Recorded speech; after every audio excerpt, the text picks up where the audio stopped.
Hey everyone, I hope आप सब अच्छे हो. My name is Harshita and this year I got selected in SSC CGL.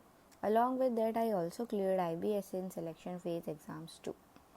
Honestly कभी कभी मेरे को यकीन भी नहीं होता है क्योंकि मुझे लगता था मेरे सपने मेरे लिए बहुत बड़े हैं और if I will really be able to complete them. But with consistency here I am. So let me introduce myself a little. मैं थोड़ी इंट्रोवर्ट टाइप की पर्सनालिटी हूँ, ज़्यादा सोशल नहीं रहती और यूजुअली अपनी चीज़ें खुद तक ही रखती हूँ. But today I really wanted to come here and share my journey because may be मेरी स्टोरी किसी को मोटिवेट ही कर दे. I was not a topper from the beginning. मेरे भी बहुत लो फेजेस थे, डिस्ट्रैक्शंस थे, सेल्फ डाउट था, मोटिवेशन लॉस होता था. बट एक चीज़ जो मैंने कभी कम्प्लीटली नहीं छोड़ी, दैट वॉज कंसिस्टेंसी. स्लोली मैंने अपना एक रूटीन बनाया, बहुत ऑनेस्टली उसको फॉलो करती रही. मतलब ये नहीं कह सकते कि बहुत परफेक्ट था, बट डेली ऑनेस्टली, चाहे नोटिफिकेशन आया नहीं आया, एग्ज़ाम 1 साल बाद है, 6 महीने बाद है, डजेंट मैटर, ऑनेस्टली उसे रोज़ फॉलो किया. So here I am marks from SSC CGL pre. You can see कि कंसिस्टेंसी के साथ आप लोग भी ये चीज़ अचीव कर सकते हैं. Because I never believed in my self, but you should, because with self believe आप भी कर सकते हो.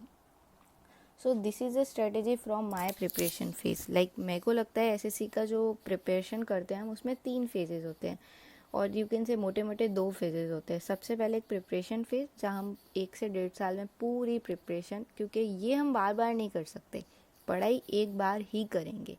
इस सब को प्रिपेयर करने के बाद there is a practice phase, जब आप एग्ज़ाम से पहले 1-2 महीने पहले या 3 महीने पहले सिर्फ प्रैक्टिस एंड अगर आपका किसी भी चांस से नहीं होता है and you become a repeater, then फिर भी आप प्रैक्टिस पे ही फोकस सबसे ज़्यादा करते हैं.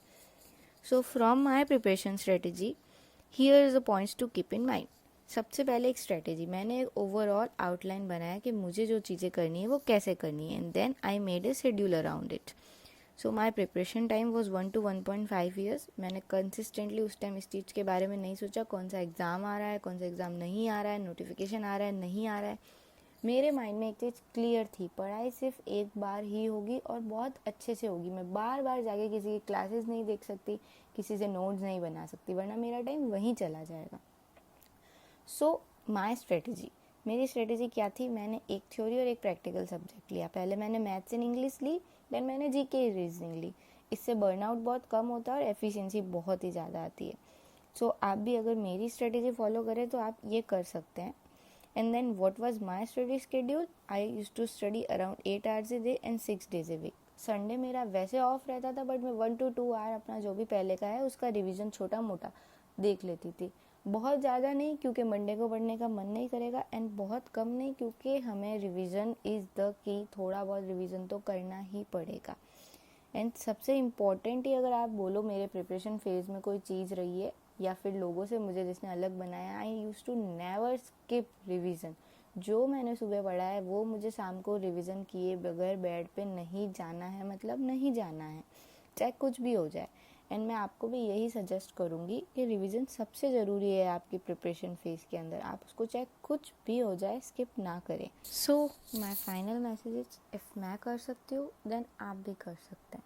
So guys, stay tuned for more subject related strategies, and probably in my next videos I'm going to share about the resources that I used and subject specific videos. Thank you, bye.